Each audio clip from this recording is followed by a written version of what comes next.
Rising oil production in the United States has put an end to OPEC's role as the world supplier of last resort and also diminished its role in setting global crude prices. Recently, it's tried to reassert its former position in the world's oil markets by putting together a coalition of OPEC and non-OPEC oil producers to cooperate in restricting output and support higher prices. Despite some early successes on this front, its efforts have been hampered by a host of new problems from outside, mainly the US, but also from within, as oil production in several OPEC countries is shut down by politics and internal unrest. Thus, its chance of reasserting its influence on global markets depends on how effectively it deals with these challenges, and at present the omens are not looking particularly good. OPEC's principal role since the beginning of 2017 has been to try to restrict the output of its members and the countries affiliated with it. The move followed a sharp decline in global crude prices from 2014 to 2016, when the price of Brent fell from $98.95 to $43.73 a barrel. Following agreement to a series of production cuts by OPEC and non-OPEC affiliated countries, production cuts of around 1.7 million barrels per day were agreed in 2016. Brent prices therefore rose nearly $10 to $55 a barrel within the first 5 days in December. In the days preceding the November meeting, there had been predictions of a fall to $30 a barrel in the absence of any agreement of production cuts. And OPEC therefore were probably right to claim some credit for the recovery in prices through 2017. 4 countries were excluded from the restrictions. Iran was allowed a slight increase in output. Nigeria and Libya were exempt from the deal because of their already reduced production as a result of internal unrest, and Indonesia, as OPEC's only net importer of oil, suspended its membership of the organisation. The non-OPEC countries agreed output reductions of around 500,000 barrels per day. The production ceilings agreed by some of these countries were never formally revealed, amid disputes over some of the numbers, and in practice, the only reductions of any real substantive quality were with Russia, Mexico and Oman, amounting to a total of 445,000 barrels per day. The aim of the 2016 deal was initially to prevent a further fall in crude oil prices following declines in the previous years, and to allow them to stabilise at a somewhat higher level than the mid-$40 a barrel seen that year. No formal target was announced, but a few OPEC ministers mentioned privately a figure in the region of $60 a barrel for Brent. When in the aftermath of June's meeting, Brent was quoted around $80 a barrel, there were calls for OPEC and its allies to produce more in order to bring down the global levels. The loudest of these claims was from US President Donald Trump, who took to Twitter, characteristically, to say that oil prices were far too high. The United States had earlier urged the Saudi Arabian government to press the other OPEC members to agree a substantial increase in output in order to keep global markets well supplied and to bring down crude prices. A figure of 1 million barrels per day was mentioned informally in talks between the Saudis and Americans, and was also spoken of during the June OPEC meeting. The United States, however, does not agree that this is sufficient, given the likely fall in output of some OPEC members, most notably Iran, and we can question the impact of the US government's policy in that. But it has pressed the Saudis to support the idea of a hike of over 2 million barrels per day in increased production. There have been production declines in a number of OPEC countries this year, most notably in Venezuela and Libya, along with small falls in Angola and Algeria.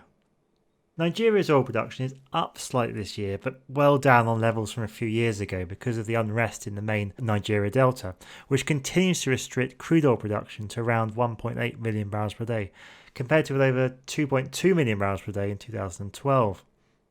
The main problem affecting future global production levels lies in the US's approach to Iran in the form of pressure and sanctions. On May the 8th this year, the US government announced that it was withdrawing unilaterally from the Joint Comprehensive Plan of Action, a scheme that brought together an end to many sanctions that had been imposed on Iran as punishment for its enrichment of uranium, which was said to be undertaken to produce material for nuclear weapons. The United States said it would not only reimpose its own sanctions, but called on others not to import oil from Iran or to assist in its production of oil, giving them a deadline of November the 4th to comply. At first, it was thought the United States was calling for a reduction in Iranian imports, as had happened under previous sanctions. Several US allies therefore assumed that the United States would grant waivers to countries finding it difficult to source alternative supplies before the rather tight November deadline.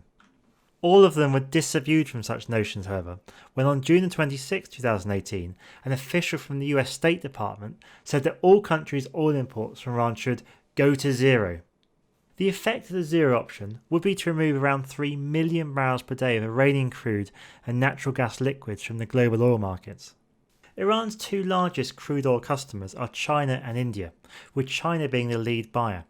In the first quarter of 2018, the Chinese imported 654,000 barrels per day of Iranian crude, making Iran the country's fifth largest foreign supplier.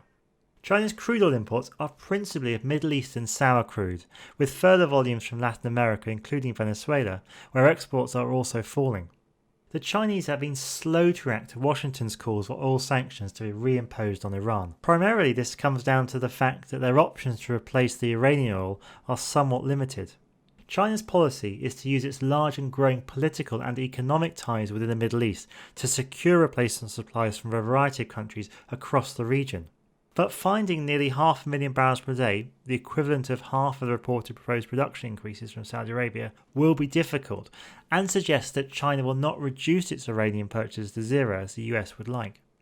While they might earlier have been willing to make some sort of accommodation with the United States demanding total cessation of Iranian imports, the recent deterioration in relationships between Beijing and Washington over trade policies are likely to make the Chinese government rather less cooperative when it comes to dealing with Iran.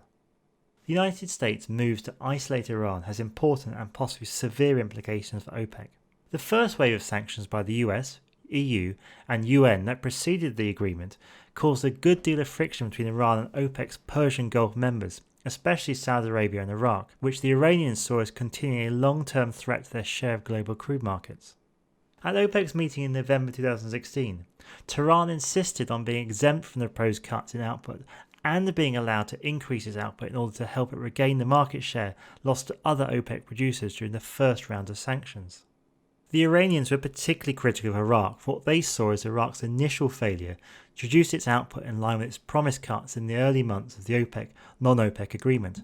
Iran will expect the support of OPEC in resisting US sanctions to prevent it from exporting its oil. If OPEC proves unwilling to offer some kind of meaningful support to the Iranians, then it may call into question its existence as a cartel.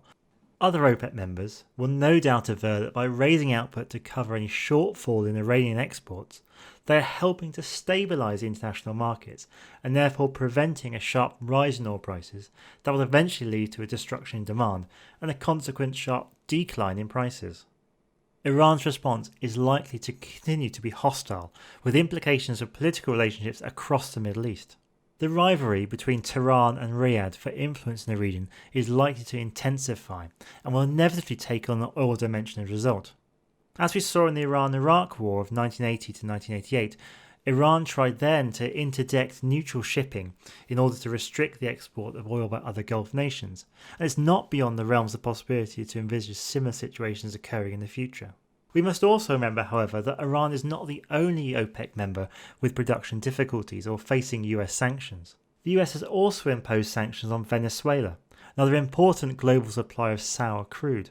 Sanctions have greatly restricted Venezuela's access to dollars in general, and dollar-denominated loans in particular, making it almost impossible for the national oil company, Petrovelas de Venezuela, to finance new or even existing oil productions.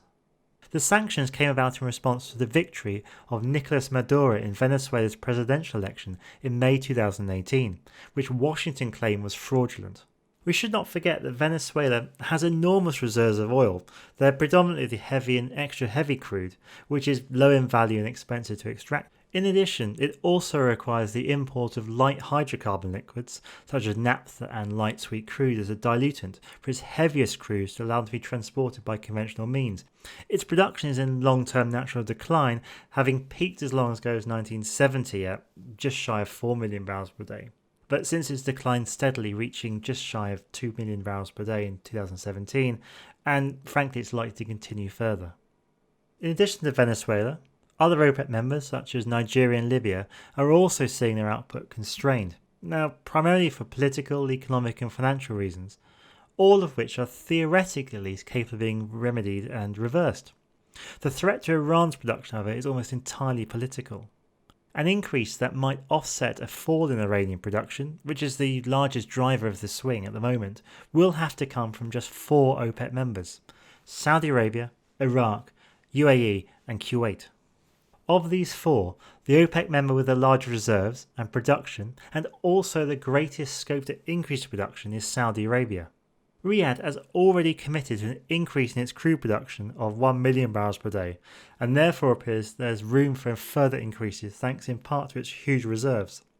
As well as being able to produce more than 1 million barrels per day extra from existing oil fields, Saudi Arabia has another and at present unused area of spare capacity in the neutral zone, which it shares with Kuwait. In 2014, the larger of the 2 main fields in this zone was shut down by Saudi Arabia. Then, in May 2015, Kuwait retaliated by blocking the import of equipment for the other main field, prompting the operator Chevron to close it down. Prospect of a shortfall in oil production from Iran and various other OPEC members may persuade the Saudis and Kuwaitis to bring the zone back into operation. If this were to happen, the neutral zone may eventually be capable of producing up to 500,000 barrels per day. In addition to the neutral zone, OPEC has been estimated around 4 million barrels per day of spare capacity, around half of which is in Saudi Arabia. Thus, it's important to ask how truly threatened the global supply of oil is. Even in the unlikely event that Iran's 3.2 million barrels per day of crude oil and NGL exports were to cease completely, OPEC alone has the spare capacity to meet the shortfall, with probably more room to spare for any further falls in the Libyan, Venezuelan or Nigerian outputs.